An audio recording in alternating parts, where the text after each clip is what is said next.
నమస్తే. Welcome to Suman TV. సాధారణంగా వయసు పైబడిన వారిలో మన మోకాలు నొప్పులనేవి ఎక్కువగా చూస్తూ వచ్చేవాళ్ళం గతంలో. అలాగే ఏవైనా ఇంజ్యూరీస్ అయ్యేటప్పుడు యుక్త వయసుల్లోనే చూసేవాళ్ళం. అలాగే అధిక బరువు ఉండే వాళ్ళలోనే మోకాలు నొప్పులనేవి చూసేవాళ్ళం. ఇప్పుడు 30 దాటిందంటే మోకాలు నొప్పులు అని అంటున్నారు. బికాజ్ చాలా మందిలో మనము కాల్షియం డెఫిషియన్సీ చూస్తున్నాం, వైటమిన్ డి డెఫిషియన్సీ చూస్తున్నాం, ల్యాక్ ఆఫ్ ఎక్సర్‌సైజ్ కావచ్చు, సన్‌కి ఎక్స్‌పోజ్ కాకపోవడం వల్ల కావచ్చు. సో, ఇలా సో మెనీ రీజన్స్ అలా ఉన్నాయి. అట్ ద సేమ్ టైమ్ మనం తీసుకున్నటువంటి ఆహారం గూడా యథావిధిగా అలానే ఉంది. సరే మోకాలు నొప్పులొచ్చాయి. ఇప్పుడు ఏం చేయాలి? శస్త్రచికిత్సకి వెళ్తారా అనంటే, యుక్త వయసులో ఉండేవాళ్ళు శస్త్రచికిత్సకి వెళ్తే, ఇప్పుడే వెళ్తే మేము తర్వాత లైఫ్‌ని ఎలా లీడ్ చేయాలి అని అడుగుతున్నారు. అదే వయసు పైబడిన వాళ్ళు శస్త్రచికిత్సకి వెళ్తారా అనంటే, మాకు ఆల్రెడీ బీపీ, షుగర్‌లు చాలా రకాల వ్యాధులున్నాయి. ఇప్పుడు మేము ఒకవేళ సర్జరీ చేయించుకుంటే ఫర్దర్‌గా అసలు లేచి నడవగలుగుతామా లేదా అని అడుగుతున్నారు. సరే సర్జరీ వద్దు. మరి పెయిన్ కిల్లర్స్ వేసుకుంటారా? స్టెరాయిడ్స్ తీసుకుంటారా? అంటే పెయిన్ కిల్లర్స్ ఎన్ని రోజుల వరకు మేము యూజ్ చేయాలి? ఇలా పెయిన్ కిల్లర్స్ యూజ్ చేశామంటే ఇంకా రకరకాల ఆర్గాన్స్ అన్నీ కూడా దెబ్బతింటాయంటారు. స్టెరాయిడ్స్ ఎంతవరకు పవర్ ఉంటే అంతవరకే పనిచేస్తుందని అంటారు. మరి వీటి అన్నిటికి ఫుల్ స్టాప్ పెట్టడం ఎట్లా? సో సర్జరీ అనేదే లేకుండా మనకి ఈ మోకాలు నొప్పుల నుంచి తప్పించుకునే మార్గం ఏదైనా ఉందంటే యెస్ ఉంది. మనలాంటి వాళ్ళ కోసమే పెయిన్ మేనేజ్‌మెంట్ అనే ట్రీట్మెంట్ వచ్చేసిందండి. సో, పీఆర్‌పీ తోటి ఏ రకంగా మనకి ఈ మోకాలు నొప్పుల నుంచి బయటపడే అవకాశం ఉంటుంది? సో, ట్రీట్మెంట్ విధానం ఎలా ఉంటుంది? రికవరీ టైమ్ ఎంతవరకు ఉంటుంది? సో, ఈ విషయాలన్నిటిపై అవగాహన కల్పించేందుకు మనతో పాటు ఉన్నారు డాక్టర్ సుధాకర్ గారు. Interventional pain physician from EP pain management Jubilee Hills. Hello sir. Hello. నమస్కారం. సార్ కొంచెం లెంథీ అయింది నా ఇంట్రడక్షనే ఓకే. చాలా వరకు. ఓకే. బట్ మోకాలు నొప్పులు సార్. మోకాలు నొప్పుల విషయానికొచ్చేటప్పుడు హ్మ్. ఏజ్ రిలేటెడ్‌గా చూసుకుంటే ఎలాంటి ఆర్థరైటిస్ తోటి మోకాలు నొప్పులు హ్మ్. వస్తాయి? హ్మ్. అలానే ఇంజ్యూరీ రిలేటెడ్‌గా చూసుకుంటే ఏ విధంగా మోకాలు నొప్పులు వస్తాయి? ఇంకా మన లైఫ్ స్టైల్ విధానాన్ని బట్టి. ఓకే. మనం చూసినట్టయితే మన బాడీ లోపల knee joint. Knee joint is a weight bearing joint. It is a most important joint అంటే మనము పొద్దున్న లేచినప్పటి నుంచి రాత్రి హ్మ్. వరకు ఎవ్రీ మూవ్‌మెంట్ తోటి నీ జాయింట్‌లో ఫ్రిక్షన్ ఉంటది. హ్మ్. మనం నీ జాయింట్స్‌లో చూసుకున్నట్టయితే ఒక 3, 4 మెయిన్ ఇంపార్టెంట్ స్ట్రక్చర్స్ ఉంటాయండి. అంటే లైక్ ఇది థై బోను, లెగ్ బోన్‌కి మధ్యలో కార్టిలేజ్, ఒక మెనిస్కస్, లిగమెంట్స్, టెండాన్స్ ఉంటాయి. హ్మ్. సో, చిన్న ఏజ్ లోపల మోస్ట్ ఆఫ్ ద టైమ్ నీ పెయిన్స్ రావడానికి గల కారణాలు చూసుకుంటే ఒకటి ఇంజురీస్. హ్మ్. అంటే గేమ్స్ అంటే స్పోర్ట్స్ ఇంజురీస్ అంటారు. అంటే స్పోర్ట్స్ ఆడే వాళ్ళనే కాదు. మనము ఫాస్ట్‌లో నడుస్తున్నప్పుడు సడెన్‌గా ట్విస్ట్ అయినా గానీ, మెట్లు హ్మ్. ఎక్కేటప్పుడు కాలు ట్విస్ట్ అయినా గానీ, ఈ మెనిస్కస్ కానీ డ్యామేజ్ అవ్వడము, ఈ లిగమెంట్స్ కానీ డ్యామేజ్ అవ్వటము. Any any accidents. యాక్సిడెంట్స్‌లో అట్లాంటివి అవ్వటము. ప్లస్ ఇంకోటి వయసు పైబడ్డ వాళ్ళకేంటి most of the time degeneration. Hmm. So, degeneration అంటే ఏంటి? Most of the time it is a cartilage degeneration. ఎప్పుడైతే మృదులాస్థి డీజనరేట్ అవుతదో ఇక్కడ సైనోవియల్ ఫ్లూయిడ్ సెక్రీషన్ తగ్గడము, ఫ్రిక్షన్ పెరగడము, ప్రతి మూవ్‌మెంట్‌లో ఫ్రిక్షన్ రావడము. So, hmm. వెదర్ ఇంజ్యూరీ కానీ ఆర్ డీజనరేషన్ కానీ హ్మ్. ఏమైతుందంటే ఇక్కడ ఒక ఇన్‌ఫ్లమేటరీ ఎన్విరాన్మెంట్ అంటే ఇన్‌ఫ్లమేటరీ ఫ్లూయిడ్. ఆ ఫ్లూయిడ్ ఏమైతుంది? ఈ చుట్టుపక్కల ఉన్న మజిల్స్, కండరాల లోపల ఉండిపోవడము, ఈ బోన్స్‌ని డ్యామేజ్ చేయడము, ఈ మజిల్స్‌ని డ్యామేజ్ చేయడము. So, these are all the causes either whether injury or de hmm. Degeneration. So, ఇలాంటి ప్రాబ్లమ్స్‌తో సఫర్ అయ్యే వాళ్ళకి ఇవాళ రేపు నూతన విధానాల ద్వారా అంటే without any major interventions, without any major surgeries plasma పద్ధతి అంటే ప్లేట్లెట్ రిచ్ ప్లాస్మా ద్వారా ఒక మంచి సొల్యూషన్ మా ఎపియాన్ పెయిన్ మేనేజ్మెంట్ సెంటర్‌లో అవైలబుల్ ఉంది. రైట్. సో, ఇప్పుడు మోకాలు నొప్పులనేది ఇమ్మీడియేట్‌గా ఇప్పటికిప్పుడు వచ్చేసే నొప్పులైతే కాదు. సో, హ్మ్. స్టేజెస్ హ్మ్. వైస్‌గా ఎలా ఉంటుంది? హ్మ్. ఏ రకంగా మనం సో, డివైడ్ చేసుకోవచ్చు? ఈ ఎలా డయాగ్నోస్ డయాగ్నోస్ చేసుకోవాలి? చేసుకోవచ్చు. ఇప్పుడు ఫర్ ఎగ్జాంపుల్ ఏజ్ రిలేటెడ్ అనుకోండి. వాళ్ళకి ఫస్ట్ ఇనీషియల్‌గా ఓన్లీ కొద్దిగా స్ట్రెయినస్ యాక్టివిటీస్ లైక్ మెట్లెక్కినప్పుడు, ఎక్కువ దూరం నడిచినప్పుడే నొప్పి రావడం మొదలుపెడుతుంది. హ్మ్. తర్వాత జస్ట్ రెగ్యులర్ రొటీన్ యాక్టివిటీస్‌లో బాగా నొప్పులు రావడం మొదలుపెడుతుంది. తర్వాత ఈవెన్ అట్ రెస్ట్ అంటే కూర్చొని లేచేటప్పుడు, పడుకున్నప్పుడు కూడా రావడం మొదలుపెడుతుంది. సో, ఇలా స్లోగా ప్రోగ్రెస్ అయితుంటది. అంటే ప్రోగ్రెస్ అయితుంది అంటే అర్థం ఏంటంటే ఈ cartilage degeneration is an ongoing process. Day to day life స్టైల్‌లో అది ఎవ్రీడే తక్కువైతుందని హ్మ్. థిక్‌నెస్ తగ్గుతా ఉంటుంది. ఆ థిక్‌నెస్ తగ్గడం వలనము మనం చేసే పనులు, మనం చేసే యాక్టివిటీస్ వల్ల ఫ్రిక్షన్ రావడము, తర్వాత అక్కడ ఇన్‌ఫ్లమేటరీ ఎన్విరాన్మెంట్ రావడము, అలా డ్యామేజ్ అవ్వడం. హ్మ్. యంగ్ ఏజ్ లోపల చూసినట్టయితే మోస్ట్ ఆఫ్ ద టైం ఇంతకుముందు నేను చెప్పినట్టు స్పోర్ట్స్ ఇంజరీస్. హ్మ్. ఏదో చిన్న ట్విస్ట్ ఎప్పుడో అవుతుంది.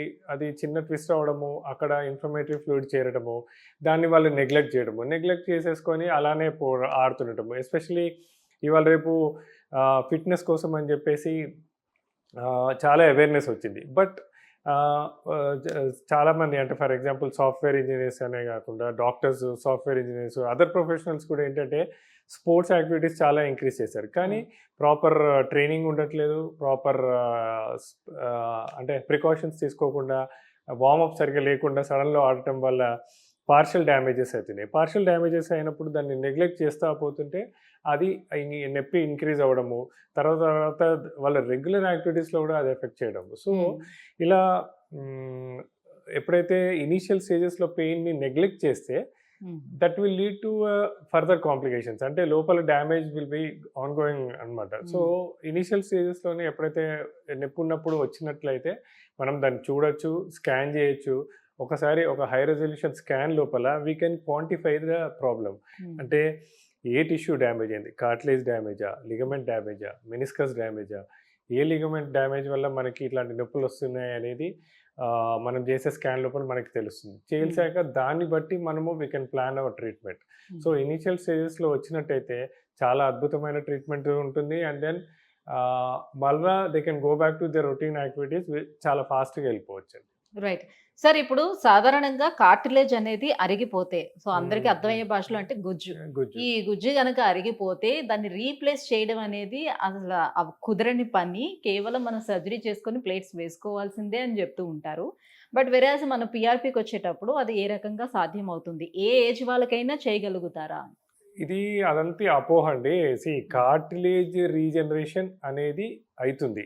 సో, చాలా లిటరేచర్ ఉంది. చాలా సైంటిఫిక్ స్టడీస్ ఉన్నాయి. And scientific studies conducted by చాలా అంటే whether not only in India, యూఎస్‌లో, యూకేలో, జర్మనీలో there are lot of publications ఉన్నాయి. సైంటిఫిక్ స్టడీస్ ఉన్నాయి. అంటే ఆహ్, మన ట్రీట్మెంట్ మొదలుపెట్టినప్పుడు తర్వాత అండ్ వాటిని సపోర్టింగ్ కోసం అని చెప్పి చేసిన ఇన్వెస్టిగేషన్స్ లైక్ హ్మ్. పేషెంట్ ఇనీషియల్‌గా వచ్చినప్పుడు ఒక ఎంఆర్ఐ చేయటము, హ్మ్. తర్వాత 6 నెలల తర్వాత మళ్ళా ఎంఆర్ఐ చేయటము. అలా చేశాక ఎంత థిక్‌నెస్ పెరిగింది అన్నారు. హ్మ్. దాని తర్వాత ఇప్పుడు హై రిజల్యూషన్ స్కాన్. మా ఐపీఎంలో మేము చేసేది అల్ట్రాసౌండ్ స్కాన్. ఒక వెరీ హై రిజల్యూషన్ స్కాన్. దాంట్లో ఇనీషియల్‌గా పేషెంట్ వచ్చినప్పుడు ఎంత థిక్‌నెస్ ఉంది, మళ్ళా ఒక 3 మంత్స్ తర్వాత ఎంత థిక్‌నెస్, అవన్నీ కూడా మేము చాలా క్లియర్‌గా చెప్తామండి. ఓకే. సో, కార్టిలేజ్ రీజనరేషన్ అనేది తప్పకుండా అయితుంది. హ్మ్. ప్రతి ఒక్కలి ప్లేట్లెట్స్‌లో, ఆల్ఫా గ్రాన్యూల్స్‌లో గ్రోత్ ఫ్యాక్టర్స్ ఉంటుంది. దాన్ని గనక మనం కరెక్ట్‌గా క్వాంటిఫై చేసి ఎఫ్‌డీఏ అప్రూవ్డ్ కిట్స్ ఉంటాయి. అంటే ఆహ్, చాలా చిన్న చిన్న సెంటర్స్‌లో ఏంటంటే కాస్ట్ ఎఫెక్టివ్‌నెస్ కోసం అని జెప్పేసి ఇంప్రాపర్ కిట్స్ యూజ్ చేయడం మొదలుపెట్టారు. ఓకే. అందుకోసమనే ఈ ప్రాబ్లము, ఇందుకే ఈ అపోహలు. కానీ ఓకే. దాన్ని కరెక్ట్‌గా క్వాంటిఫై చేసుకొని మనం ఎఫ్‌డీఏ అప్రూవ్డ్ కిట్స్ యూజ్ చేసి టెంపరేచర్ కంట్రోల్డ్ పీఆర్‌పీ మెషిన్స్ అంటే సెంట్రిఫ్యూజ్ మెషిన్స్ యూజ్ చేసుకొని హ్మ్. దాన్ని ఎగ్జాక్ట్‌గా ఇమేజ్ గైడెడ్‌గా ఎక్కడైతే ప్రాబ్లమ్ ఉందో అక్కడ డిపాజిట్ చేసినట్టయితే చాలా బాగా పనిచేస్తుంది. కార్టిలేజ్ థిక్‌నెస్ తప్పకుండా పెరుగుతుందండి. ఓకే. సో, పీఆర్‌పీ ట్రీట్మెంట్ తీసుకున్నా కూడా కొన్ని ఇయర్స్ వరకు మాత్రమే సర్జరీని అవాయిడ్ చేయటానికి అవకాశం ఉంటుంది అని కొంతమంది డాక్టర్స్ హ్మ్. చెప్తున్నటువంటి మాట. ఇది ఎంతవరకు ట్రూ అంటారు? ఇది ఇప్పుడు మెడిసిన్‌లో చూసినట్టయితే అండి, పర్మనెంట్ అనేది దేంట్లో ఉండదండి. సర్జరీకి కూడా ఒక లైఫ్ టైమ్ ఉంటుంది. అలానే పీఆర్‌పీకి కూడా లైఫ్ టైమ్ ఉంటుంది. హ్మ్. కానీ పీఆర్‌పీ ఎక్కువ కాలం మెయింటైన్ చేసుకోవడానికి దట్స్ వాట్ ఇంతకుముందు అనుకున్నట్టు Epione is the first multi modal pain management centre. అంటే మనము పీఆర్‌పీ ఒకటే ఇయ్యటం కాదు. ఇప్పుడు చాలా సెంటర్స్‌లో ఏంటంటే చిన్న చిన్న సెంటర్స్‌లో జస్ట్ కాస్ట్ ఎఫెక్టివ్‌నెస్ కోసం ఒక పీఆర్‌పీ ఇచ్చి పంపించేస్తారు. అలా కాకుండా పీఆర్‌పీ ఇచ్చిన తర్వాత దాన్ని ఎలా మెయింటైన్ చేసుకోవాలి? ఆ పెరుగుతున్న కార్టిలేజ్‌ని ఎలా ప్రొటెక్ట్ చేసుకుంటూ ఆ చుట్టుపక్కల మజిల్స్‌ని ఎలా స్ట్రెంథెన్ చేసుకోవాలి? అంటే ఒక హోలిస్టిక్ అప్రోచ్. దానికి హ్మ్. ఒక ఫిజియోథెరపిస్టు, ఒక ఆస్టియోపాత్, ఒక పెయిన్ ఫిజిషియన్, ఒక డైటీషియన్. సో, హ్మ్. ఈ పెరుగుతున్న మన గుజ్జుని అంటే కార్టిలేజ్‌ని ప్రొటెక్ట్ చేసుకుంటూ దాన్ని స్ట్రెంథెన్ చేసుకుంటూ ఎక్సర్సైజ్‌లు చేసుకొని, వెయిట్ మేనేజ్‌మెంట్ చేసుకొని, మన లైఫ్ స్టైల్‌ని కొద్దిగా మార్చుకున్నట్టయితే ఎక్కువ కాలం పాటు ఉంటుంది. అండ్ సర్జరీతో సమానంగా దీన్ని కూడా ఎక్కువ కాలం మెయింటైన్ చేసుకోవచ్చు. ఓకే. సో, ఇది ప్రొసీజర్ అనేది ఎలా నడుస్తుంది సార్? ఫస్ట్ ఆఫ్ ఆల్ అంటే ఆ పర్సన్‌కి ఉన్నటువంటి ప్రాబ్లమ్‌ని బేస్ చేసుకొని ఎన్ని సిట్టింగ్స్ రావాల్సి హ్మ్. ఉంటుంది? ఎన్ని రోజులు ట్రీట్మెంట్ తీసుకోవాలి? వాళ్ళ దగ్గర మెడికేషన్ ఏమైనా ఉంటుందా? ఎట్లా ఉంటుంది ప్రొసీజర్ అంతా అదే కూడా? మేము ఎప్పుడైతే ఈ నీ జాయింట్ పెయిన్స్ తోటి పేషెంట్స్ మా దగ్గరకొస్తే ఫస్ట్ వాళ్ళని క్లినికల్‌గా ఎగ్జామిన్ చేస్తాం. అంటే రేంజ్ ఆఫ్ మూవ్‌మెంట్స్ చూస్తాము. ఏ ఏ పాయింట్స్‌లో వాళ్ళకి టెండర్‌నెస్ ఉంది. అంటే మీడియల్ సైడ్ టెండర్‌నెస్ ఉందా? లేటరల్ సైడ్ అంటే ఇటు పక్కన వాళ్ళకి టెండర్ పాయింట్స్ ఉన్నాయా? అవన్నీ చెక్ చేసుకొని ఒక స్కాన్ చేశాక ఒక క్వాంటిఫికేషన్ చేస్తాము. అంటే కార్టిలేజ్ థిక్‌నెస్ ఎంతుంది? హ్మ్. ఏ లిగమెంట్ డ్యామేజ్ ఉంది? ఎంత నీరుంది? ఎంత హ్మ్. మజిల్స్ డ్యామేజ్ అయినాయి? దాన్ని బట్టి వి డిసైడ్ 2 సిట్టింగ్స్ కానీ, 3 సిట్టింగ్స్ కానీ, 4 సిట్టింగ్స్ కానీ. ఓకే. అండ్ దెన్ ఎవ్రీ సిట్టింగ్‌కి పేషెంట్ వచ్చినప్పుడు మళ్ళా స్కాన్ చేస్తాం. సో, హ్మ్. ఇంతకుముందు నేను చెప్పినట్టే ఒక మల్టీ మోడల్ అప్రోచ్. అంటే ఫాలో అప్ స్కాన్స్ ఉంటాయి. ఫాలో అప్ ఎక్సర్‌సైజెస్ ఉంటాయి. ప్రతిసారి పేషెంట్ వచ్చినప్పుడు స్కాన్ చేసి ఫస్ట్ టైమ్ స్కాన్‌కి, ఈ స్కాన్‌కి ఎంత డిఫరెన్స్ ఉంది? కార్టిలేజ్ ఎంత పెరిగింది? లిగమెంట్స్ ఎలా ఉన్నాయి? మజిల్స్ ఎలా ఉన్నాయి? అవన్నీ కూడా చూస్తాము. దానికి తగ్గట్టు అవసరమైన ఫాలో అప్ ఫిజియో అంటే కొన్ని ఎక్సర్‌సైజెస్ ఉంటాయి. కొన్ని మెషిన్స్ పెట్టడం ఉంటాయి. అంటే లైక్ సీపీఎం మెషిన్స్ అని గాని, ఐఎఫ్‌టి గాని, అల్ట్రాసౌండ్ అని మెషిన్స్ ఉంటాయి. హ్మ్. అవసరం ఉంటే అవన్నీ కూడా యూజ్ చేస్తుంటాం. సో, అలా కరెక్ట్‌గా చేసుకున్నట్టయితే ఈ 2 ఆర్ 3 ఆర్ 4 సిట్టింగ్స్‌లో మోస్ట్ ఆఫ్ ద పేషెంట్స్‌కి చాలా బాగా ఔట్‌కమ్ ఉంటుందండి. అండ్ ఇది ఏ ఏజ్ గ్రూప్‌లో వాళ్ళని చేసుకోవచ్చు. వెదర్ 70 ఇయర్స్, 80 ఇయర్స్, 90 ఇయర్స్ అయినా ఓకే. హ్మ్. వాళ్ళ as long as the patient is active వాళ్ళ ప్లేట్లెట్స్ పనిచేస్తుంటది. సో, ఆ 90 ఇయర్స్ కూడా చేసుకోవచ్చు మనం. ఓకే. సో, కంప్లీట్‌గా ట్రీట్మెంట్ పూర్తయిపోయిన తర్వాత వాళ్ళు తీసుకోవాల్సిన ప్రికాషన్స్ ఏమైనా ఉంటాయా? వాళ్ళకి కొన్ని లైఫ్ స్టైల్ మోడిఫికేషన్స్ చెప్తాము. అంటే నీ జాయింట్ మీద స్ట్రెయిన్ పడే యాక్టివిటీస్ ఉంటాయి. అంటే కొన్ని మన ఇండియాలో చూసినట్టయితే మోస్ట్ ఆఫ్ ద టైమ్ కింద కూర్చుంటే అలవాటు ఉంటే దాన్ని అవును. మార్చుకోమంటాము. హ్మ్. స్క్వాటింగ్ అలవాటు ఉంటే దాన్ని మార్చుకోమంటాము. ఇండియన్ టాయిలెట్స్ యూజ్ చేసే అలవాటు ఉంటే దాన్ని మార్చుకోమంటాము. ఇంకోటి ఎక్కువ దూరం నడవటము, ఎక్కువసేపు నిలబడటము ఆహ్, అవాయిడ్ హ్మ్. చేయమంటాం. అయితే చాలామంది కొద్దిగా ఏజ్డ్ 60+, 70+ వాళ్ళు ఏమంటారంటే మాకు బీపీ ఉంది, షుగర్ ఉంది. మెయింటైన్ చేసుకోవడం కోసం అని చెప్పి వాకింగ్ చేస్తున్నాము అంటాము. అవును. మేమేం చెప్తామంటే వాకింగే కాకుండా there are other sort of exercises like static cycling ఉంటుంది. హ్మ్. లేకపోతే కొద్ది yoga, breathing exercises, hmm. Stretching exercises. So, hmm. Knee joint మీద స్ట్రెయిన్ పడకుండా ఏ ఎక్సర్‌సైజెస్ చేసుకుంటే వాళ్ళ హెల్త్ మెయింటైన్ చేసుకోవచ్చు. వాళ్ళ జనరల్ కండిషన్ మెయింటైన్ చేసుకుంటూ అవి కూడా చెప్తాము. ప్లస్ అదే కాకుండా diet.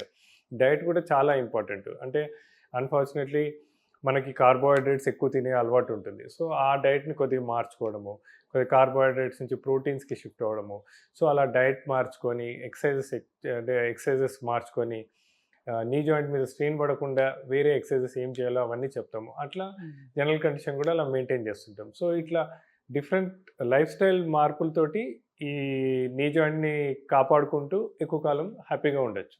Right. Thank you so much sir. మోకాళ్ళ నొప్పులు రావటానికి reasons at the same time ఈ పెయిన్ మేనేజ్‌మెంట్‌లోని ఎలాంటి అంటే ఏ హ్మ్. రకంగా దీన్ని ట్రీట్ చేస్తారు? ఈపీ ఆన్ పెయిన్ మేనేజ్‌మెంట్‌లోని ఎటువంటి ఫెసిలిటీస్ అందుబాటులో ఉన్నాయి? ఎలా ట్రీట్మెంట్ ఇస్తారు? ఈ విషయాలన్నీ కూడా వివరించినందుకు thank you so much. Thank you.